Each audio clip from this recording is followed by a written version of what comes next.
Welcome to 1850 Main Street, a place where friends get together and talk about their country and hope for a brighter future.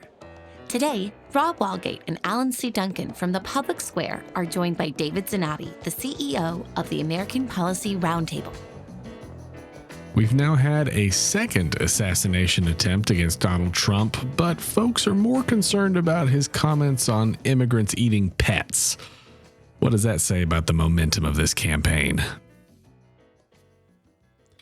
Now we turn to the best dressed executive producer of any podcast. I'm going to have to buy a tie. I'm not sure I own a tie. Duncan. Mr. Rogers is my fashion hero. So you got to... I'll believe that when you start wearing tennis shoes. Okay. Well, you can't see down below yet. So, and sweaters. Right. Wait till fall. Hey, we'll see. I had on a cardigan sweater last weekend at the Wayne County Fair to hear you speak. That was... My kids made fun of me as I walked outside, but that's all right. Have we got the audio of that yet back? Do we have it? I heard a little snippet of it, and I declined to use it for anything. Okay. But we should play a little clip sometime. Well, it was fun, though, because chickens. It was mostly chickens. Yes. Basically.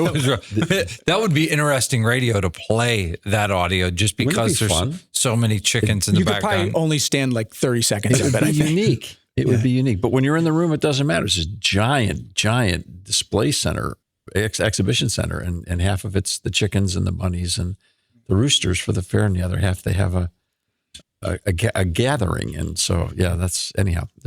Okay. So today that's not what today is your show. My show. Go. Well, I don't know that it's my show, but I think we're thinking about what a lot of Americans are thinking about, but that the media isn't really talking about all that much. I saw a ticker on the bottom of the screen yesterday. I was watching the Browns game this past week. Hey, no, they won. It was good. Did the Steelers win, by the way? Yeah. Okay. And my wife points at the screen. I just ignore the tickers. It's usually some random scores or stats. And she goes, "What? A shooting? A Trump shooting again? A what?" And she called my attention to it. And so then all the news started coming out is that, yes, apparently there was another assassination attempt on Donald Trump. What year was the Reagan assassination attempt? Was it 83, 82? We just watched a documentary about this. Right. I thought it was even earlier than that. 81. 81? Yeah. Because I was, full disclosure, I was born in 77. I do not remember the Reagan assassination attempt. That's the reason I say that. The Donald Trump Butler PA one was the first of my lifetime that I remember. It'd been the first of your lifetime. I know it was early in his administration, so it was 81 or 82. Yeah.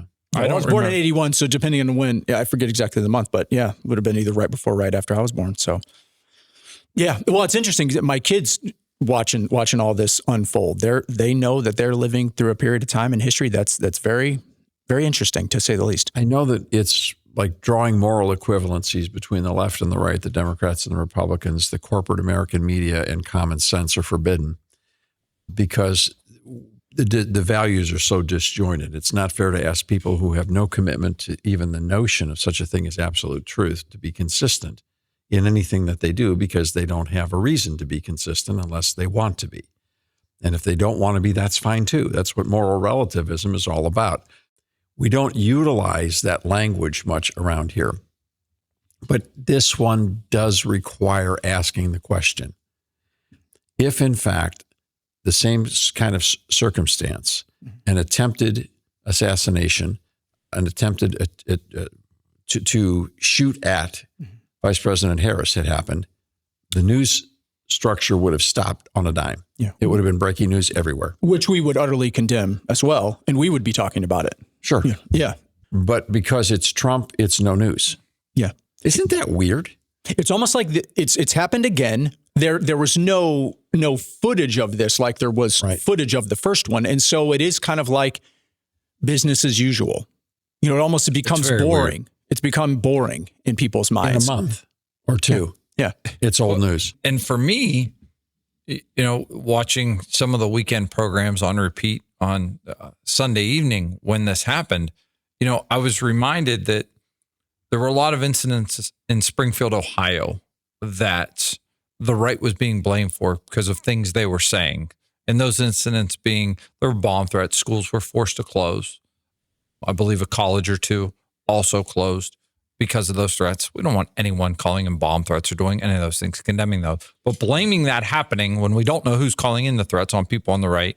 And then you have an assassination attempt on someone running for president. And those same people were saying, well, he needs to tone down his rhetoric and what he's saying. And then people, it was like, I was surprised to hear Trump getting blamed for the fact that this guy who hates him decided he was going to shoot him. So if you were less hateful, people wouldn't want to shoot you. It's like, am I missing something there? What about the people that called him Hitler? And again, we say all these things and people say, well, you're just Trump apologists. And I'm like, wait a minute here. No one's trying to be a Trump apologist, but when you bring common sense to the table, I know there's people now who are not voting for Donald Trump. They don't like Donald Trump.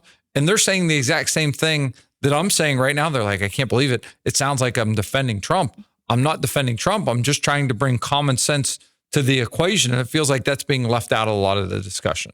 Well, and then once again, you have questions of why wasn't the entire perimeter of the golf course being watched? Now, the Secret Service apparently did spot this guy and get to him before any shots were fired. Sounds like they got to him by shooting at him. Yeah, I think some shots were fired, right, which caused him to flee. Yes, he was then caught, and he is now in custody. And they have the body cam footage just actually came out. If people want to look that up, of him being taken into custody. But they had to get him up the freeway. He managed to get off the property in a truck. He got in his car, and he was able to. And had someone not been around and got a picture of that license plate, it's conceivable that maybe the guy would have gotten away. Could have gotten away.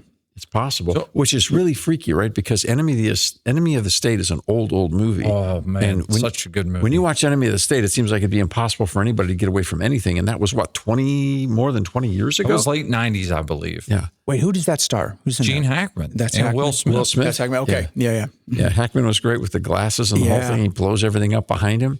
Right. Get the cat. The cat. Well, you can't. Don't bring cats into this. No, I didn't. I meant because in Enemy of the State, he had a pet cat. Sure did. We go. Here we go. So we got at least one person heading to Springfield, Ohio to want to just look around and see more of what's going on. And we know others that are, I hear there's rumors that Trump and Vance are going there as well.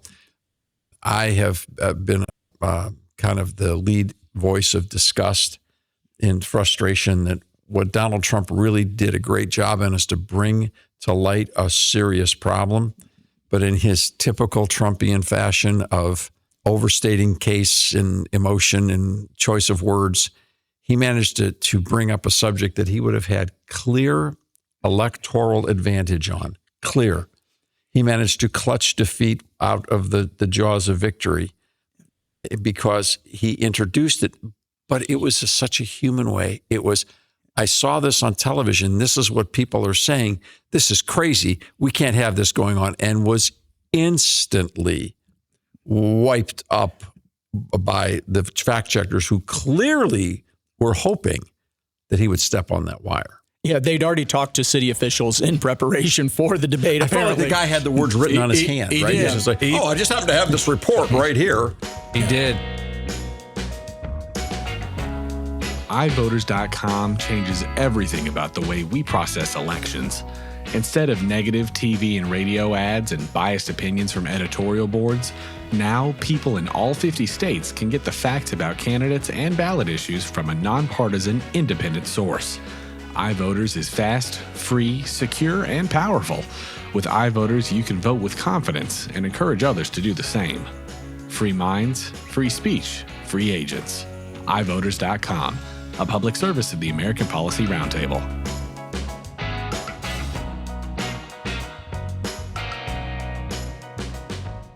They did leave out the fact of a letter the city manager wrote. I believe he wrote it to members of Congress in July about the fact that Springfield, Ohio, has a population, I believe, of 60,000 people. Something like that. Yeah. Has roughly 19 to 20,000 immigrants that have moved in over the past couple of years. Been moved in. Yeah. And when you look at, just look at the amount. Housing and apartments are scarce all across this country. Yeah. Now imagine having a 33% increase in the population of your community. you can imagine what apartments and housing looks like in Springfield right now. What if Donald Trump had said, it's so bad in Springfield that now they don't rent to an individual, they rent to an individual. They actually rent to the number of individuals. They charge rent per the number of people that are now going to be living, because they know if they rent to one person, there's going to be a whole bunch more people because there's no place to go. That would have been interesting. Well, and then there's some questions to who's paying the bills for some of these people that are being moved in, correct? Yeah. I mean, I think that's an issue of where's the money coming from for people to rent places. All right, there's a little comedy in this, though, maybe because the governor of Ohio, Mike DeWine, sent highway patrol officers in. Now, in Ohio, the Highway Patrol is a great organization, don't get me wrong, but in Ohio, they are genuinely viewed as, by other members of law enforcement, as traffic cops. I mean, their job really, truly is traffic safety. They're not the deal. State police like in many states. In Pennsylvania, for example, they have investigatory responsibilities. They're a big deal. You don't want the state police, coming. They do investigations and crime and other things. It's a different approach. Ohio is really limited the Highway Patrol to the highways. That's fine. That's a smart idea. They do a great job. Why would you send the Highway Patrol to Springfield? Well, maybe he sent it because there have been a lot of traffic violations. That traffic is one of the issues. Maybe they're going to focus just on that one piece of it. Because 20,000 people who haven't been taught how to drive. Now, maybe some of them have, but I mean, there's a lot of them. And there's a father whose young son was killed by an immigrant in a car crash. And, that's been made a political thing. He's asked it not to be made a political issue, but at the end of the day, someone died because they didn't know how to drive. Well, and I think, and it's not even, I don't even mean that, wouldn't even mean that in a pejorative way. Driving is different in different countries. Yes. I've been to countries in West Africa and been on the roads. I've been on highways in the Dominican, been on those roads, and it's just a different thing. They're almost better at driving sometimes than Americans are. There's things that these folks are doing in cars that I would be scared to do. So it's not that they're bad at driving, but there's specific laws that you have to follow in the country that you're living in, and you got to learn those. They're not used to how bad of drivers Americans are. I mean, we can name a few states on here that I don't want to drive in, but I mean, that's reality. It can be scary driving in some of these countries. There were times we would pass a guy just riding on the shoulder on some sort of like a motorcycle, like a dirt bike kind of thing, and I'm in a giant bus, and I'm going, if we hit that guy, I don't think we're stopping. Like that was how it felt. So we're in this strange period of this election where voting has started. Yeah. Which is really a little creepy because there's so much more on this campaign to yet happen. So much more that can happen. We've had 2 attempts on one candidate's life, and that's just for presidency. We've had instances in this country where people have died of natural causes when they were on the ballot before Election Day. So everyone says, yes, vote early. And I'm like, wait a minute here. There's a lot of things that can happen over the next 40, 45 days that could impact how you may want to vote, not just for the president, but for all the races on your ballot. This is the crazy season. Crazy. I mean, no matter where you go, people are taking this personal. I was with a group of individuals over the weekend, and of course, people know what we do. So just like you two, when you go with a group of people anywhere, you get pulled to the side and they're like, seminar time? Yes, yeah. Yes. And they're asking questions. There was a lot of statements made with the group I was with over the weekend. And their statement was, I just wish you'd shut up about some things. Kind of like what we said, what he went into the rambling on the debate stage. That was the consensus I got from the group of individuals I was with. They just wanted to be quiet. Well, and the momentum is interesting, the ebbs and the flows. There's no doubt that the debate changed the momentum. It was moving forward, and Trump had momentum. It was very clear, and he lost momentum after that debate. Now, that's where early voting is difficult because you make a decision based on what you've heard to this moment, but there may be things that come out over the next 4 or 5 weeks where suddenly people go, well, wait a minute, that was true, but now that this has come out, or this thought has been brought forward, or this plan or policy, maybe I'd change my mind. That's where early voting is genuinely dangerous.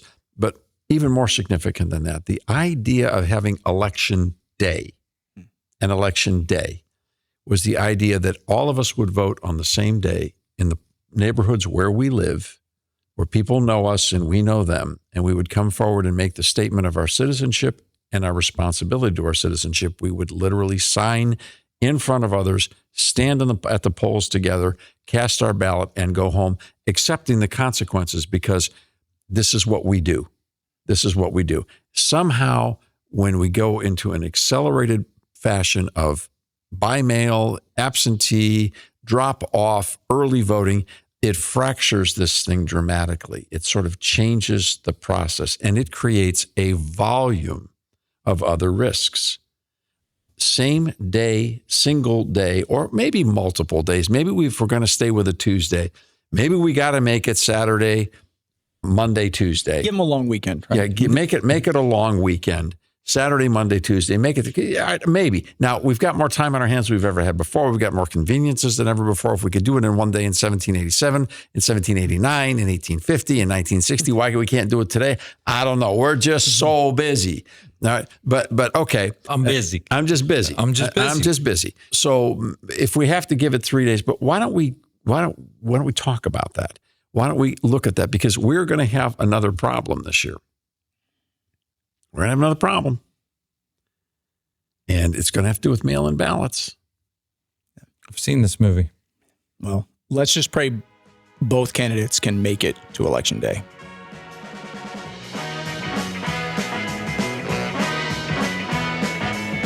The conversations are just getting started. To get connected, check out 1850mainstreet.com. We don't data mine anyone or sell your information. Subscribe today so you don't miss a single conversation. We'll see you next time here at 1850 Main Street.